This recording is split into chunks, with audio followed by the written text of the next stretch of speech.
오늘 우리에게 주시는 하나님의 말씀은 누가복음 11장입니다. 누가복음 11장 34절에서 36절까지의 말씀을 함께 보겠습니다. 누가복음 11장 34절로 36절의 말씀입니다. 세 절의 말씀이니까 우리 한 목소리로 같이 읽도록 하겠습니다. 내 몸의 등불은 눈이라. 내 눈이 성하면 온몸이 밝을 것이요 만일 나쁘면 내 몸도 어두우리라. 그러므로 내 속에 있는 빛이 어둡지 아니한가 보라. 내 온몸이 밝아 조금도 어두운 데가 없으면 등불의 빛이 너를 비출 때와 같이 온전히 밝으리라. 아멘. 아멘. 기도합니다. 살아계신 하나님의 영이시여, 이 시간 우리들 가운데 임재하여 주시옵소서. 주의 말씀을 전하는 종의 입술을 주장하셔서 온전히 하나님의 말씀만이 선포되게 하시옵고, 말씀을 듣는 저희의 귀와 마음을 열어주셔서 주의 말씀을 청종케 하여 주시옵소서. 예수님 이름으로 기원하옵나이다. 아멘. 네, 오늘 우리가 읽은 말씀 첫 번째 구절 다시 보겠습니다. 내 몸의 등불은 제가 넘길게요. 내 몸의 등불은 눈이라. 내 눈이 성하면 온몸이 밝을 것이요 만일 나쁘면 내 몸도 어두우리라. 여러분, 여기서 내 눈, 네 몸의 등불이 눈이야. 그럴 때 내 눈은 이 몸의 일부인 여기 있는 이 눈을 직접적으로 의미하는 건 아니겠죠. 비유적인 표현입니다. 그죠? 비유적인 표현이에요. 여러분, 문자 그대로 성경을 이해하려는 사람도 여기서 눈이 나쁘다, 눈이 나쁘면 내 몸이 어두워질 거야, 이 눈이 나쁘다는 것을 시력이 나쁘다 그렇게 생각하는 사람 없을 거예요. 여러분, 요한계시록 3장 18절에 보면 눈먼 라오디게아 교회 성도들에게 안약을 사서 발라라 하는 말씀이 나옵니다. 내게서 불로 연단한 금을 사서 부요하게 하고 흰옷을 사서 입어 벌거벗은 수치를 보이지 않게 하고 안약을 사서 눈에 발라 보게 하라. 이 눈이 먼 사람들 안약을 사서 눈에 발라서 볼 수 있게 해라, 이런 말씀인데요. 여러분, 이 말씀도 실제 눈이 안 보이는 것을 이야기하는 게 아니죠. 비유적인 말씀입니다. 누가복음 읽었던 말씀도 마찬가지고 계시록의 말씀도 마찬가지고 다 비유적인 말씀인데, 이것을 곧대로 이렇게 문자적으로 해석하려는 사람들 두 말씀을 연결하면 여러분 어떤 결과가 빚어져요? 눈을 성하게 해서 온몸이 밝아지려면 안약을 사서 눈에 발라야 한다, 그런 주장이 나올 수도 있어요. 여러분, 그런 주장이 나와도 또 어떤 사람들은 무조건 아멘 하고서 이렇게 따라서 하는 사람들이 있습니다. 이 마치 습관적인 표현처럼 여러분, 아멘이 그렇게 이렇게 인식되어서는 안 돼요. 제가 여러분 눈이 성해서 몸이 밝아지길 바랍니다, 그러려면 여러분 약국에 가서 안약 사서 발라야 됩니다, 여러분 소리 지른다고 여러분들 아멘 하면 됩니까? 여러분, 이런 주장에도 무조건 아멘하고 쫓아가는 성도들도 많아요. 말씀이 의미하는 바가 무엇인지 사실 제대로 이해하지도 못한 채 그저 자동응답기 마냥 아멘만 외친다고 믿음이 있는 게 아니요. 여러분, 우리가 읽은 누가복음의 말씀도 계시록의 말씀도 다 비유적인 말씀들입니다. 안약을 의미하는 바가 있어요. 흰옷이 의미하는 바도 있고요, 불로 연단한 금도 의미하는 바가 있어요. 라오디게아 성도들은요, 살기 괜찮았대요. 다들 자신들이 부유한 삶을 살았다고 그럽니다. 아, 내가 이만큼 살면 됐어. 그런 생각을 합니다. 이 스스로도 이 교회의 성도들이니까 아, 내가 이만큼 생활하면 이 정직하게 사는 거야. 내가 이만큼 살면 신앙인답게 사는 거야. 여러분 그런 생각들을 가지고 있어요. 그것을 꾸짖는 거죠. 네가 정말로 부유해지길 원하면 하나님께로부터 불로 연단한 금을 사서 너 자신을 부유하게 해라. 네가 정말 죄가 없냐? 네가 부끄러움이 없냐? 너 정말 부끄러움을 가리려면 하나님에게서 흰옷을 사서 입어라. 죄를 가릴 수 있는 여러분 의의 옷을 입는 게 뭐예요? 예수 그리스도의 보혈을 덧입으라는 거지요. 흰옷이 그런 의미지요. 가게에서 정말 흰색 드레스를 사서 입으라는 게 아니지 않습니까? 안약을 사서 바르라는 것도 너희가 너희 자신의 죄에 대해서 눈먼 자처럼 보지 못하고 스스로가 괜찮다고 생각하는 그런 시야를, 그런 시선을 가지고 있다면 하나님에게서 그런 잘못된 시선을 고칠 수 있는 안약을 사서 발라라. 이런 말씀이지요. 여러분 마찬가지로 내 몸의 등불이 눈이다. 내 눈이 성하면 온몸이 밝을 것이다. 눈이 나쁘면 내 몸도 어두워지리라 하는 이 말씀도 비유적인 표현이에요. 여러분 눈이 뭡니까? 우리 몸의 기관 중에 보는 것의 역할을 하는 게 눈이지요. 이 누가복음의 내 눈은 우리의 이 눈 자체를 가리키는 것이 아니라 성도가 세상을 바라보는 관점, 성도의 세계관, 그런 것을 상징하는 것이라고 봐야 합니다. 우리가 세상을 바라보는 그 눈이 온전해야, 성해야, 건강해야 그 성도의 삶도 밝아질 것이라는 말씀이에요. 여러분 그런데 온전한 관점, 온전한 세계관, 여러분 성한 눈, 그것을 갖춘다는 것이 이게 쉬운 게 아니에요. 말은 쉬운데 내 눈이 성하면, 네가 온전하게 세상을 바라볼 수 있다면, 여러분 이게 말은 쉬운데 사실 쉬운 이야기가 아닙니다. 왜 그래요? 우리의 시야가 지극히 제한적일 수밖에 없기 때문에 그래요. 우리가 인식할 수 있는 범주가 협소하기 때문에 그렇습니다. 눈이 담아야 할 세상은 한없이 크고 많은데 우리는 마치 우물안 개구리처럼 우리가 볼 수 있는 것이 제한적이기 때문에 그래요. 여러분 인류는 제한된 시야를 확장시키기 위해서 많은 연장들을 개발하고 발전시켜 왔습니다. 우리가 눈이 볼 수 있는 거리가 여러분 한정되어 있으니까 더 멀리 있는 것을 보려고 망원경을 만들잖아요. 또 우리 눈이 볼 수 있는 거 작으면 또 보지 못하니까 미생물들 우리 눈으로 못 보잖아요. 그 작은 것을 보려고 현미경도 만들어냈어요. 또 여러분 우리 눈이 볼 수 없는 것들, 투시에서 볼 수 있는 투시경들도 만듭니다. 여러분 X선으로 촬영한다, 뭐 방사선 촬영한다, 그런 것이 우리 눈에 보이지 않는 것들을 투시해 가면서 볼 수 있도록 만드는 그런 우리 시야의 확장이라고 할 수 있지 않습니까?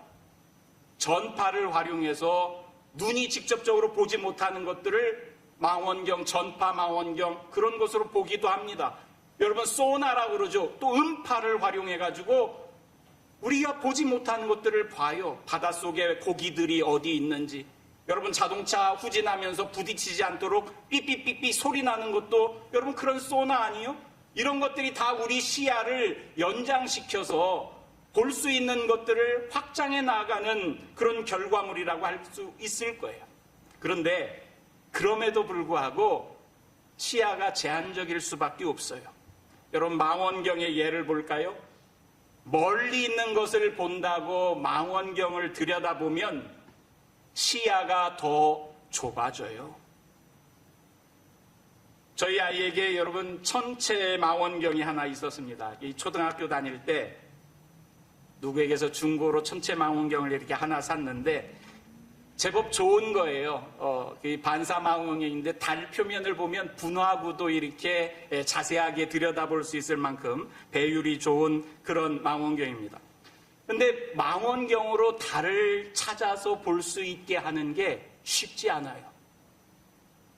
동전구멍만한 그 눈으로 들여다보는 것으로 저 하늘 가운데서 달을 보게끔 맞춰야 하는 것 아닙니까? 애써서 이렇게 달을 딱 망원경으로 보면 딱 맞도록 이렇게 맞춰놨어요. 그리고서는 한참 보다가 아들을 불러요. 야, 이리 와, 이리 와. 지금 달이 이렇게 제대로 보이니까 너 봐봐. 그러면 아들이 이렇게 와서 보면 그 달이 그대로 있을까요? 아니요. 망원경의 시야에서 지구가 그새 돌아가가지고 달이 없어져요. 여러분, 좋은 망원경들은 지구 자전하는 그 축과 속도를 계산해서 똑같이 따라서 이렇게 움직입니다. 그게 포착한 대상을 놓치지 않도록. 그런데 여러분, 망원경이 제 아무리 달을 제대로 이렇게 볼 수 있다고 해도 그 시야에서 사라지면 그만이에요. 우리 눈은 여러분 지금 이만큼 넓이에 있는 것들을 보잖아요. 근데 망원경으로 들여다보면 그 가운데서 여러분 단축구멍만한 것밖에 볼 수가 없어요. 나머지는 놓치는 거죠. 과학이 발달해서 우리가 도구를 사용한다고 해도 여러분, 우리 눈이 보는 것은 제한적일 수밖에 없어요. 우물안 개구리라고 그러잖아요. 개구리가 우물 안에서 하늘을 쳐다봐야 그 우물의 테두리 안에 있는 것밖에 더 봅니까? 그 밖의 것들은 못 보지요. 우리 시야라고 하는 것이 그 정도밖에 안 된다는 거예요. 여러분, 다른 예를 볼까요? 여기 텀블러가 있어요. 그죠? 여러분, 이 텀블러를 보면서 이게 무슨 모양이요? 그렇게 물으면 여러분들 뭐라고 대답하겠어요? 아이, 직사각형인데요. 여러분들 시각에서는 이게 직사각형으로 보입니다. 그죠? 이 텀블러를 위에서 내려다보면 어떻게 보일까요? 원으로 보이죠.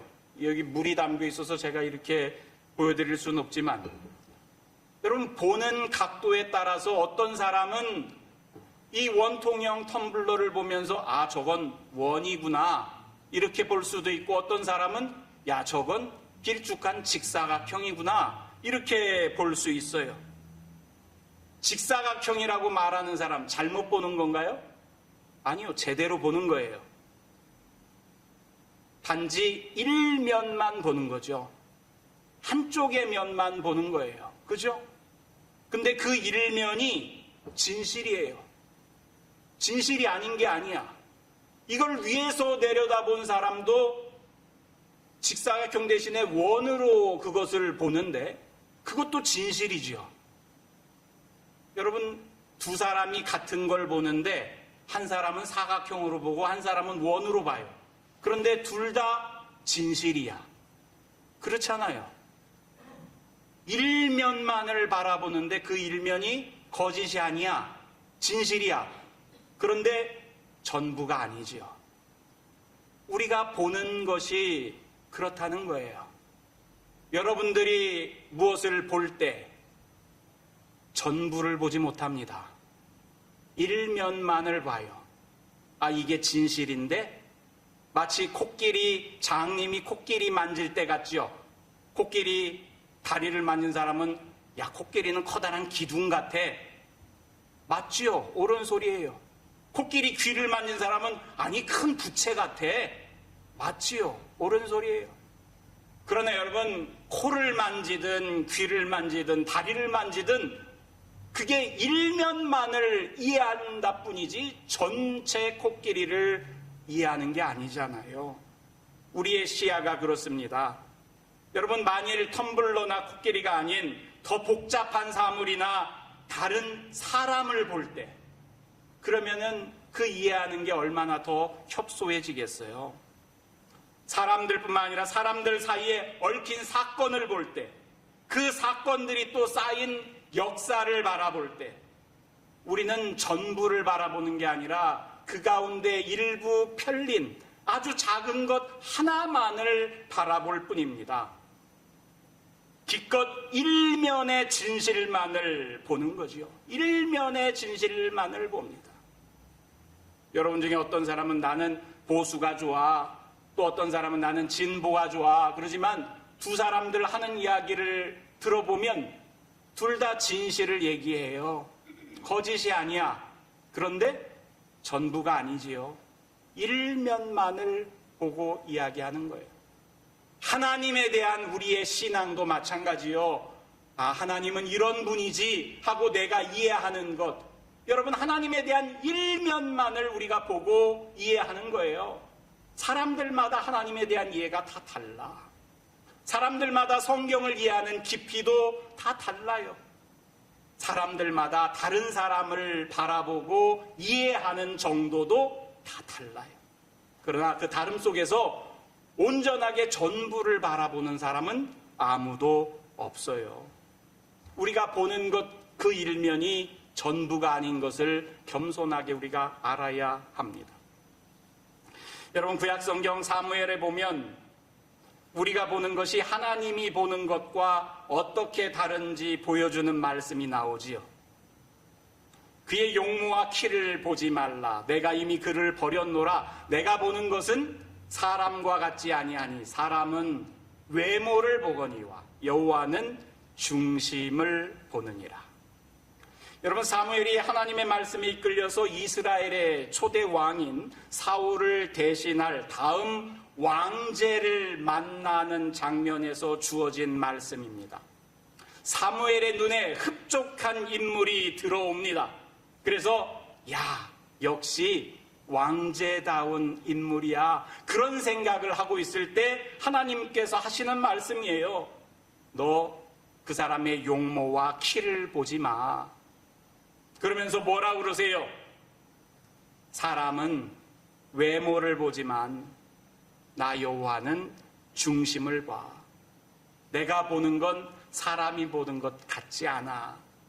여러분, 우리가 눈으로 볼 수 있는 것은 외모에 한정될 수밖에 없어요. 그렇죠?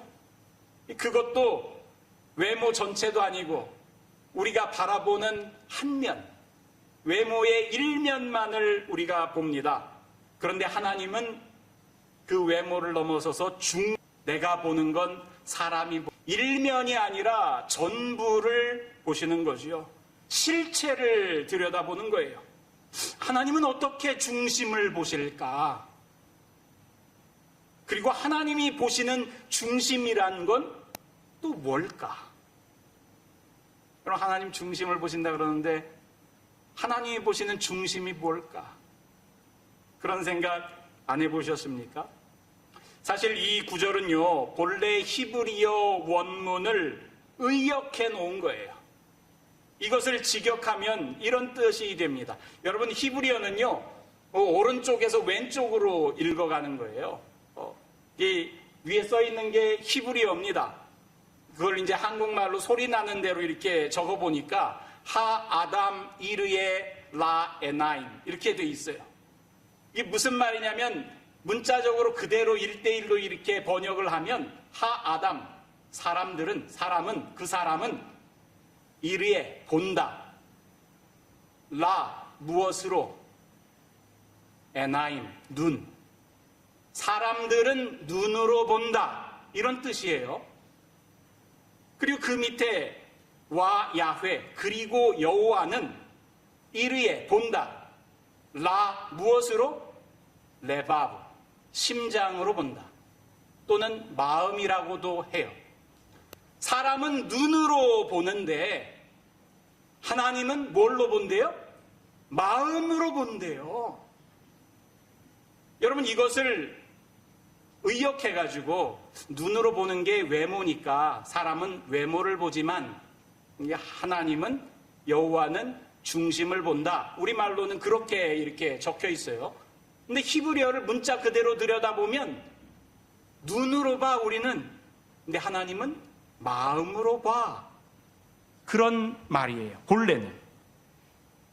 여러분, 눈이 아닌 심장으로 본다. 눈이 아닌 마음으로 본다. 이게 무슨 말일까요? 겉모습의 일면이 아니라 전부를, 그 실체를 볼 수 있는 방법인데 이게 무슨 말일까? 마음으로 봐. 마치 여러분 외눈박이 궁예가 신하들이 자기를 이렇게 쫓아서 충성하는지 아닌지 관심법으로 신하들의 마음을 읽어갔다고 그러잖아요. 그런 기록이 있는데 그런 것일까? 그런 생각을 이렇게 해봐요. 제대로 본다는 것은 여러분 눈으로만 보는 게 아니라 이 눈으로 보는 거에서 시작해서 마음으로 보는 거에까지 이어져 갈 때 우리가 제대로 본다, 무엇을 제대로 이해한다, 그렇게 이야기할 수 있을 거예요. 사람이 성숙해져 간다. 성숙해질수록 마음으로 보는데 익숙해집니다. 그래서 여러분, 사람이 나이가 들면서 이렇게 성숙해지면 어떤 말들을 해요?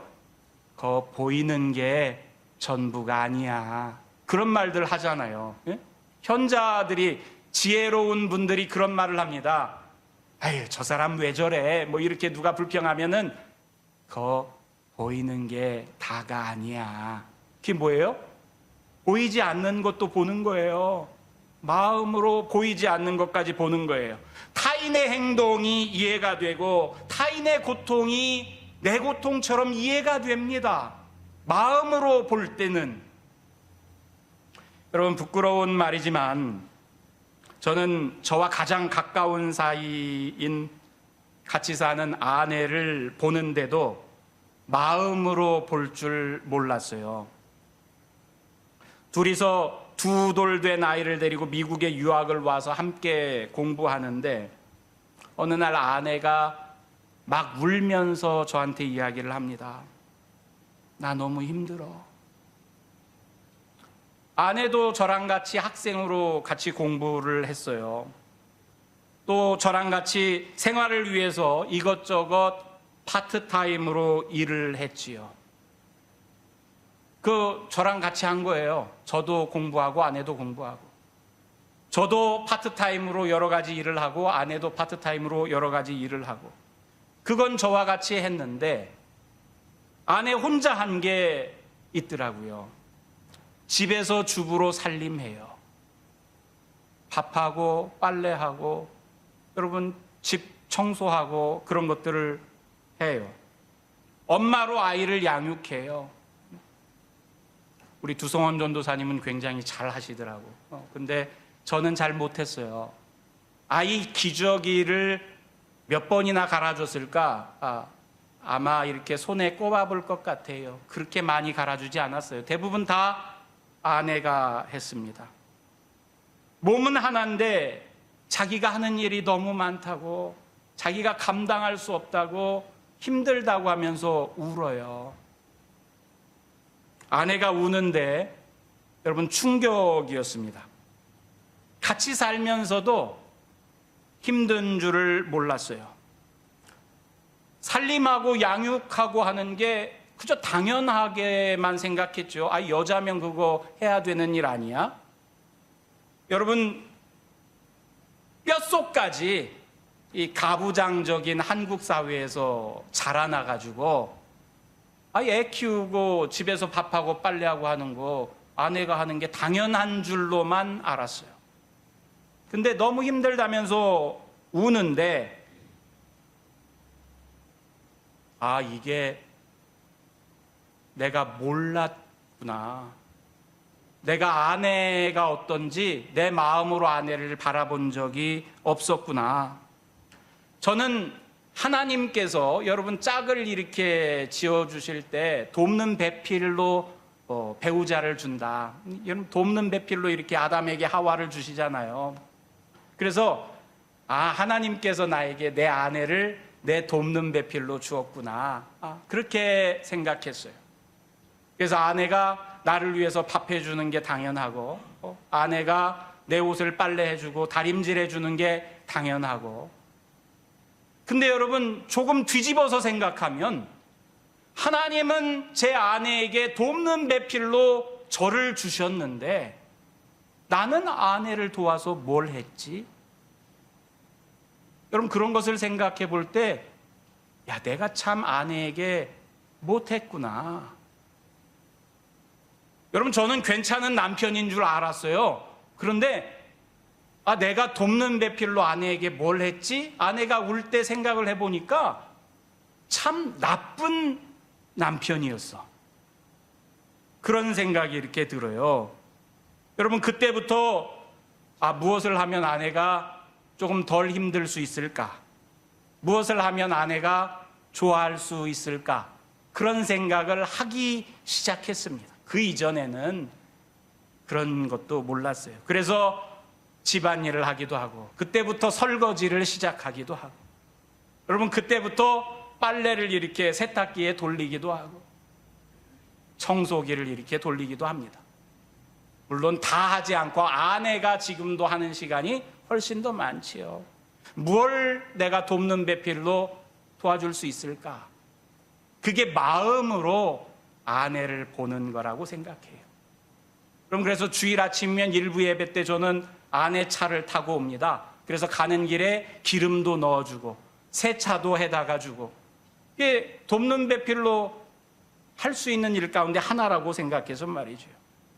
여러분, 구약성경 이사야에 보면 사람들이 나무를 가지고 우상을 만드는데 기껏해야 자기가 땔감으로 사용하는 그 나무를 가지고 다듬어서 조각을 깎아가지고 신상을 만들고 그것에 절하면서 숭배하는 어리석은 일을 할 때 그에 대한 분석을 내리면서 이런 말씀을 합니다.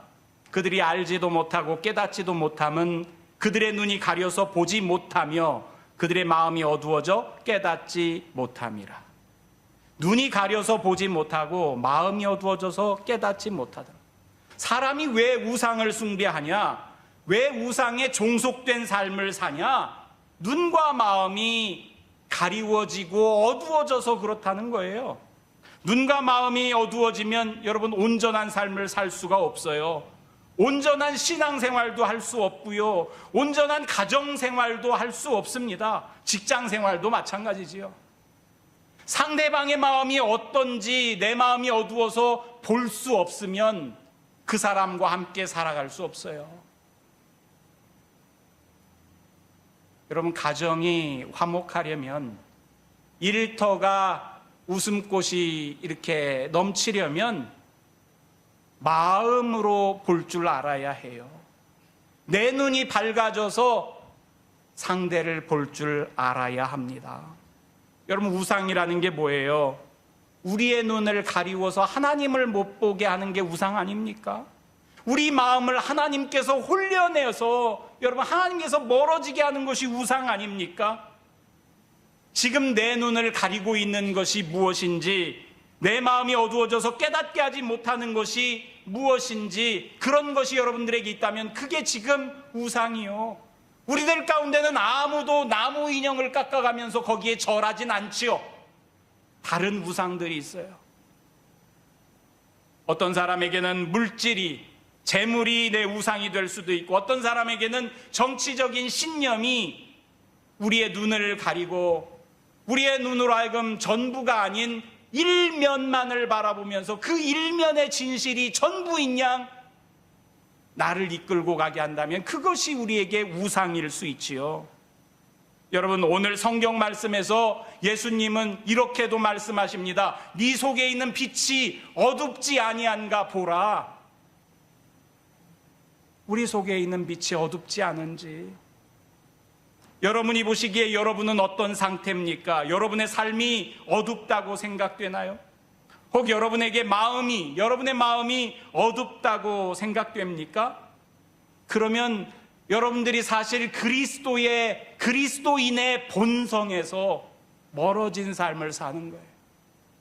여러분, 그리스도인을 가리켜서 주님이 뭐라고 그래요? 너희가 세상의 빛이다. 그러죠. 너희가 세상의 빛이다.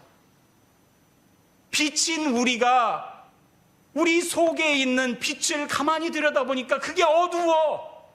그럼 어떻게 여러분, 우리가 그리스도인의 본성을 가지고 사는 거겠어요? 내 본성인 내 빛을 잃어버린 채 살아가는 거지요.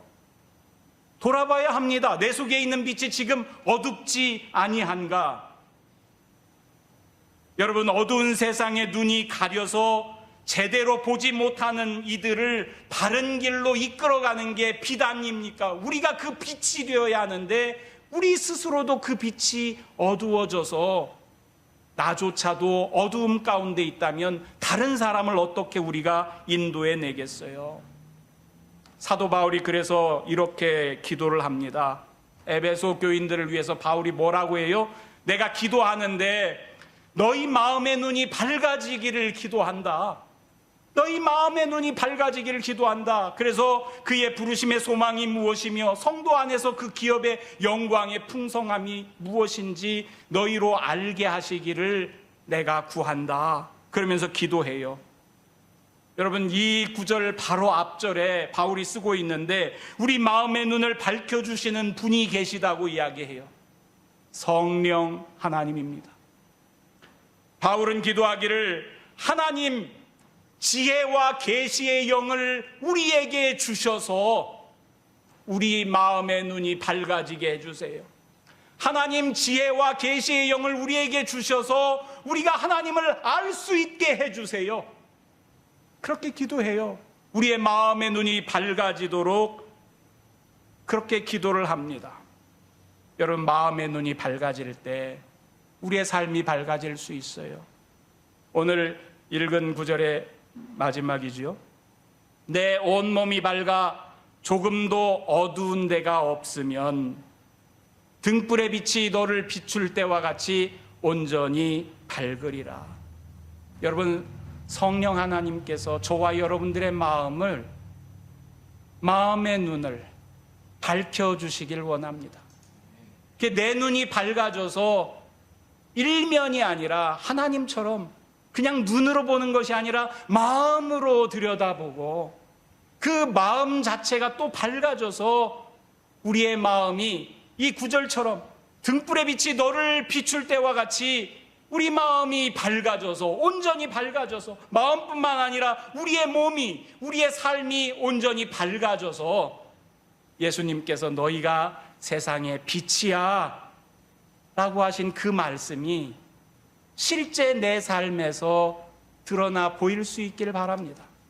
저와 여러분들의 삶 속에서 밝은 빛으로 우리 삶이 채워져 나가고 우리 눈이 그 빛을 보는 역할, 우리 몸에 무엇을 닮아갈지 그리스도 예수의 마음을 본받아서 하나님의 마음을 본받아서 그것을 보며 여러분 동경하는 그 마음이 우리 마음, 우리 몸을 더 밝고 더 비추고 우리뿐만 아니라 함께 더불어 살아가는 다른 이도 비추어가는 그런 인생 되기를 바랍니다. 눈이 몸의 등불이라고 그럽니다. 여러분의 눈이 밝아져서 어두워진 세상을 밝히는데 일조할 수 있기를 주님의 이름으로 축원합니다. 하나님 감사합니다. 어두움 가운데 우리를 빛이라고 불러주셨는데 우리는 그 빛된 본성을 잃어버리고 우리 스스로가 어두워져 있지는 않은지 이 시간 돌아봅니다. 우리의 눈을 밝혀 주옵소서. 성령이 우리에게 오셔서 우리의 눈을 밝혀주시고 우리 마음의 눈을 밝혀주시어서 우리가 온전히 빛 가운데 살아가게 하옵소서.